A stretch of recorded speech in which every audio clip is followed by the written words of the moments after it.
Bonjour Raphaël. Bonjour Sylviane, Alors, en pleine forme? en pleine forme, ça va. Voilà.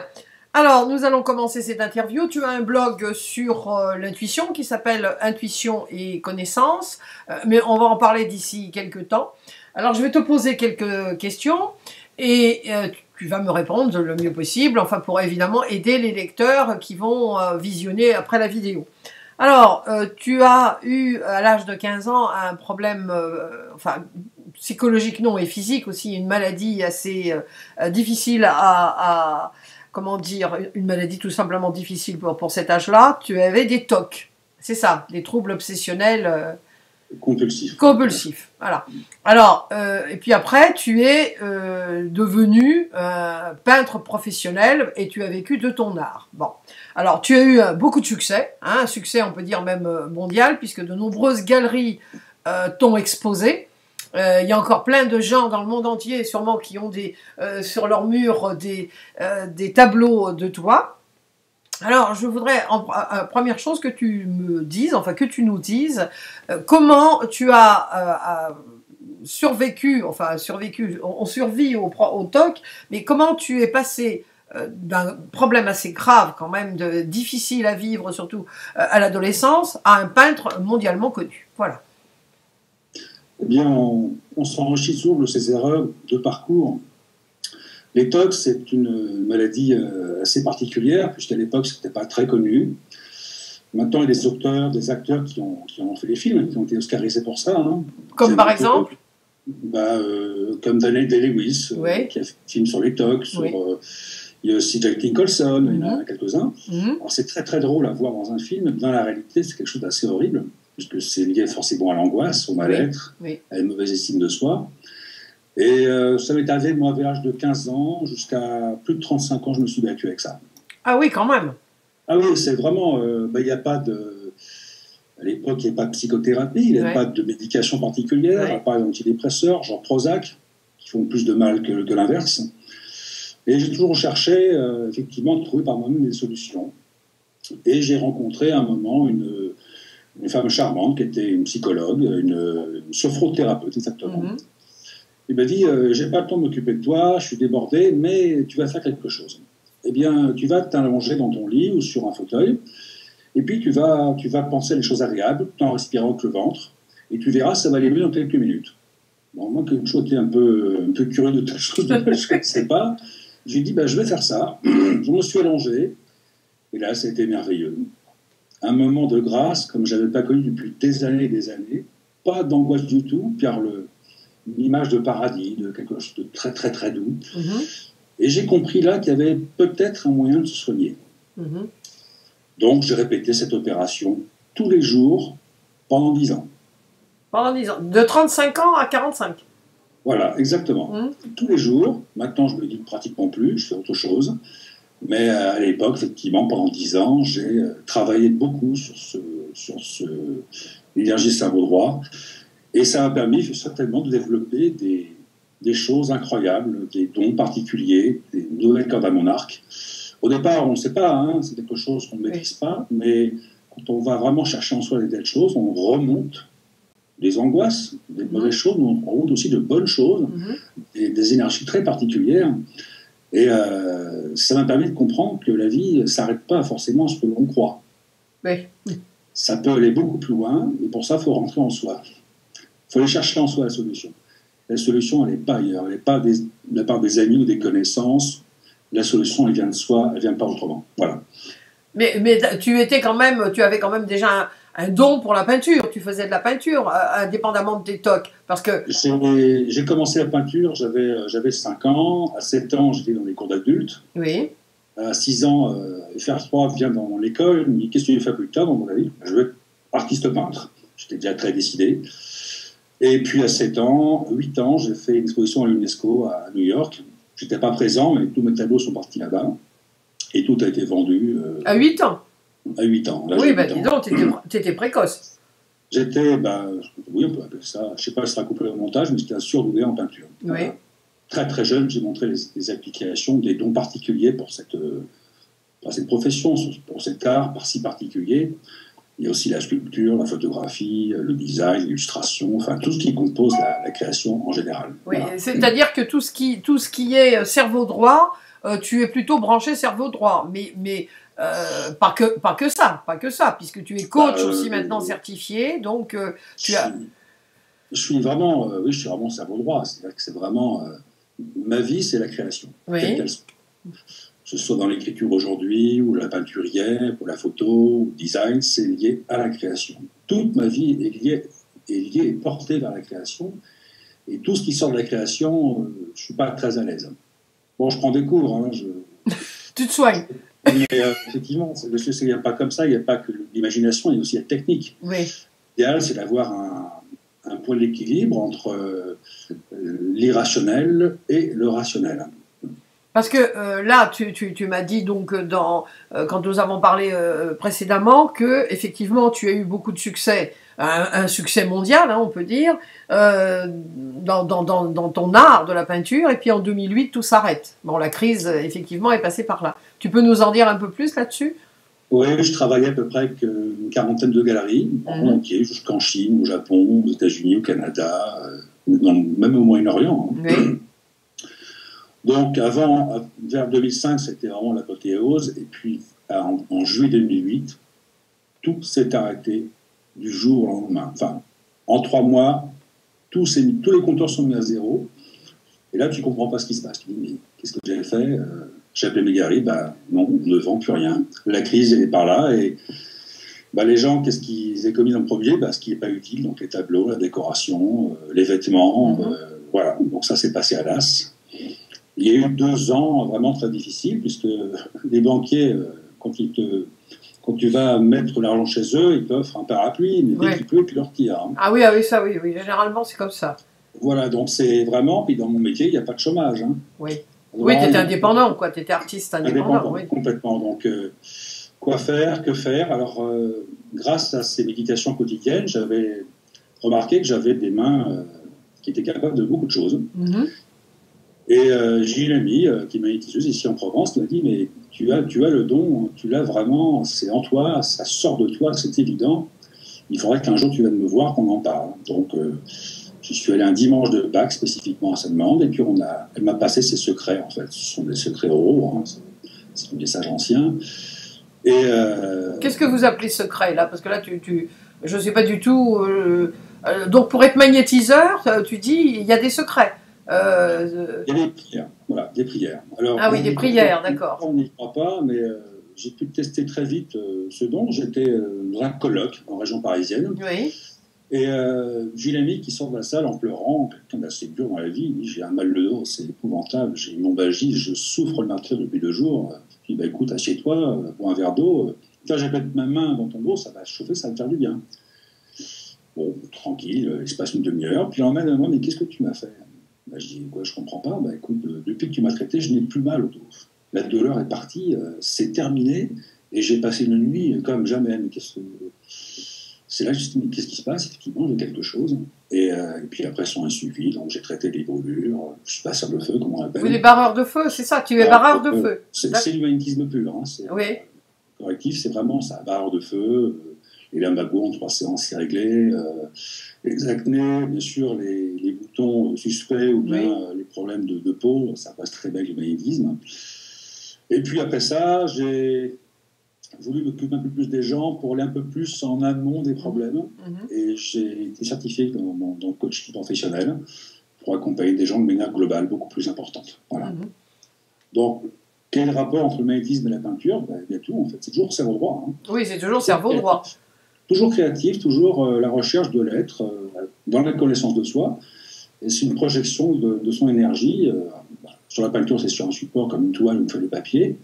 Alors que pour la magnétisme, c'est sur une personne ou un animal ou même un végétal. Ça marche très bien aussi. Hein. Oui, les végétaux, oui, parce que il y a quelques semaines, il y a un article qui est sorti sur un livre de la collection Stéphane Alix, justement sur les guérisseurs de l'habitat.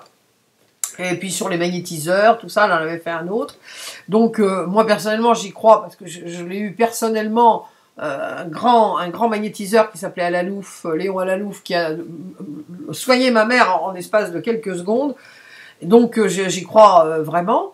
Et malheureusement, bon, tout n'est pas reproductible comment dire, en laboratoire. Mais bon, c'est ce que je dis toujours, l'électricité aussi. Si Louis XIV revenait, qu'il voyait, on allume la lumière, et il nous mettrait sur des bûchers. Hein. Ça, c'est sûr qu'on finirait mal tous, parce que c'est vrai, ça serait diabolique pour lui.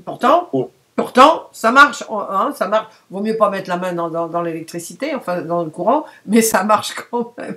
Alors, tu as donc, c'est comme ça que je t'ai connu. Tu as un blog qui s'appelle Intuition et Connaissance. Alors, comment t'es venue cette idée de faire un blog sur l'intuition? Ah, c'était toute une histoire.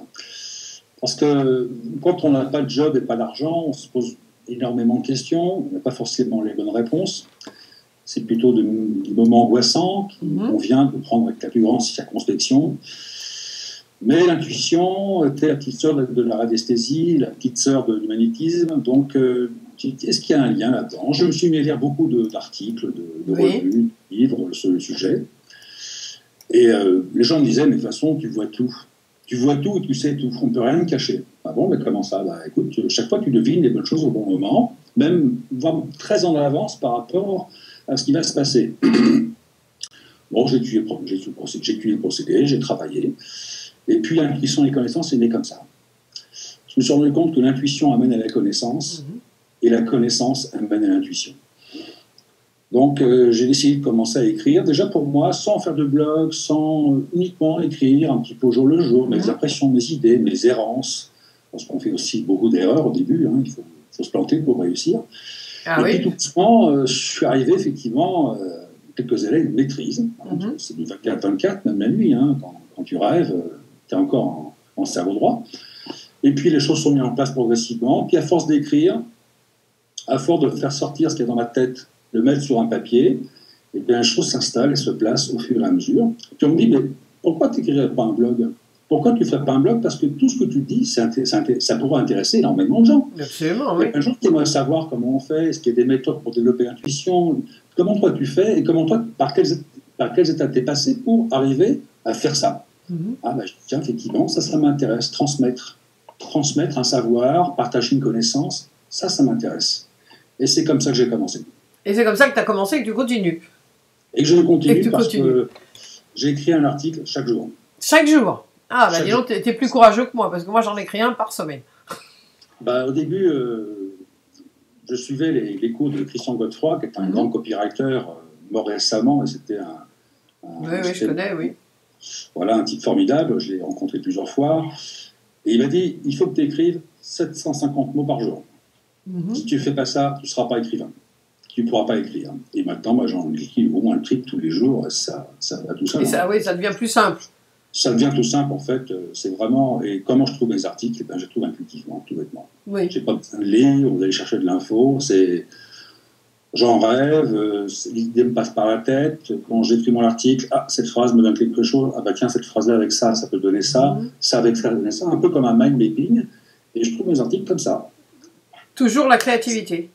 Toujours la créativité et l'intuition, c'est de la créativité. Hein. Ah ben sûrement, oui, ça sûr. Alors, pour terminer, qu'est-ce que parce que les gens, bien sûr, sont très intéressés par l'intuition, hein, tu le sais, moi je le sais aussi, puisqu'on a tous les deux un blog sur l'intuition. Alors, qu'est-ce que tu pourrais donner, conseil, c'est pas un conseil, mais un truc, une astuce, quelque chose, pour les personnes qui ont un problème, hein, comme toi tu avais tes TOC, qu'est-ce que tu peux leur dire de faire? Qu'est-ce que toi tu leur conseillerais de faire? Quel serait ton truc? Par exemple, si tu avais quelqu'un, ou toi quand tu as en thérapie, enfin en coaching, on va dire, qu'est-ce que tu peux conseiller à quelqu'un qui aurait un TOC pour s'en sortir? Déjà, il faut en parler. TOC, c'est vraiment en parler, c'est pas rester dans son petit coin tout seul. Ne pas avoir honte finalement de voilà, on est des animaux sociaux, on fonctionne avec des gens, on ne peut pas fonctionner seul. C'est assez difficile. Les TOC, ça soigne effectivement. Bon, maintenant, il y a des thérapies cognitives, je pense, qui sont au point. Mais la médecine est encore assez loin des réalités de ce que vivent les malades au quotidien. Il ne faut pas hésiter à en parler. Il faut se faire suivre par un psychologue, hein, quelqu'un d'apparenté, mais quelqu'un qui a une notion très humaine et très créative. Si c'est un technicien qui avale le manuel, ça ne va pas être facile. Ça ne va pas être facile. Il ne va vraiment pas comprendre comment toi tu fonctionnes et quel est ton niveau de souffrance. Parce que la souffrance, elle est vraiment réelle. Des angoisses permanentes, avec des phénomènes de répétition, des processus de vérification. On peut vérifier pendant 20 fois si la porte est fermée, c'est épouvantable. Chez soi, ça gère, mais à l'extérieur, c'est... Oui, c'est difficile. Et puis, alors, qu'est-ce que tu pourrais donner comme conseil à nos lecteurs pour développer l'intuition? Alors, quels sont un truc que toi, tu pourrais nous donner Moi, je pense à 5 choses. Déjà, ne pas attendre la réponse tout de suite. Aujourd'hui, tout va très vite, je suis d'accord, on est tous pressés, on veut tous des résultats, en claquant des doigts. Mais la vie, c'est pas ça. La vie n'a pas changé depuis le temps des Romains et les choses n'ont pas changé. Déjà, vraiment, prendre le temps pour la réponse. Laissez vos subconscients prendre le temps de vous répondre de la meilleure manière qui soit pour vous. Hein. C'est vraiment... ça, c'est super important. Prendre ce temps-là, effectivement, pour cela. Deuxième chose, il faut s'entraîner. Pratiquer, quoi. Prendre des petites décisions qui n'ont pas d'importance dans l'instant. Ça peut être, qu'est-ce que je mets comme cravate aujourd'hui, je mets la chemise bleue, la chemise blanche, des petites choses qui n'ont pas de gravité dans le temps, mais qui vont vous donner un petit peu le chorus, qui vont vous mettre en place. Surtout noter ces impressions. Comment on peut savoir qu'une intuition a été juste ou pas? Très simplement, en passant à l'action. Il y a des tas de gens qui me disent oui, mais moi, j'ai pas envie de me planter, tu comprends. Comment je peux savoir si mon intuition a été bonne ou si elle est fausse? D'abord, il n'y a pas de fausse intuition. L'intuition, elle est toujours juste, mais pour soi seulement, pas pour un tiers. Et il faut vraiment passer à l'action. Les gens qui ne passent pas à l'action, ils sont dans le savoir, ils savent comment il faut faire, mais tant qu'il n'y a pas d'action derrière, il n'y a rien. C'est n'est qu'un savoir théorique. Et donc, après, la quatrième, on en est à la troisième. Il faut noter ses impressions sur un petit carnet. Voilà. Vraiment, ma question en dessous, ce que j'ai décidé de faire et ce que j'ai fait. Et c'est comme ça qu'on peut savoir au fil du temps, effectivement, comment on affine son intuition parce qu'on la travaille et parce qu'on a des exemples concrets par quoi on est passé étape après étape. S'il n'y a pas ce petit carnet, c'est un peu compliqué. Ensuite, vraiment, en quatrième position, cultiver le détachement. Détachement, ce qui m'a aidé dans mes talks, c'est la méditation et la relaxation en sophrologie. Vraiment en rentrant en soi pour sortir de cette vitesse d'information, on est bouffé par l'info, on ne sait plus du tout où on va, et avoir cette tranquillité d'esprit. Et pour que l'intuition arrive, il faut être tranquille l'esprit. Si on est stressé, ça ne marche pas. Donc la relaxation quotidienne, bi-hebdomadaire, c'est vraiment important pour vraiment trouver la sérénité en soi, et c'est de cela que se nourrit l'intuition. Et en dernière position, effectivement, laissez vos subconscients vous trouver la bonne solution. C'est pas que la volonté quelque chose marche. Non, ça sûrement non. C'est pas la volonté, c'est pas je veux, je vais avoir. J'ai travaillé, je mérite. Non, ça marche pas comme ça. Il faut lâcher prise. Alors pour lâcher prise, ça passe par 4 étapes qui étaient juste avant. Notez effectivement tout ce qui vous passe par la tête dans ce lâcher prise et laissez vos subconscients le temps de répondre à la question. Voilà, avec du calme. Avec du calme, du détachement, du recul. Arrêtez de toujours vouloir dire j'ai droit, c'est ma nature, ou j'ai pas de peau. Non, ça marche pas comme ça. Laissez faire les choses. Vraiment, n'essayez pas de vouloir absolument. De presser. Eh bien, écoute, Raphaël, je te remercie infiniment pour toutes ces informations. Et écoute, vraiment, je suis sûre que ceux qui nous voient vont être ravis d'avoir une autre vision, entre guillemets, de l'intuition. Et nous sommes assez complémentaires dans nos blogs. Et c'est pour ça que j'ai voulu t'interviewer. Eh bien, écoute, je te remercie infiniment. Et merci puis, beaucoup, à bientôt. Oui, à bientôt. Au revoir, Raphaël. Bye bye.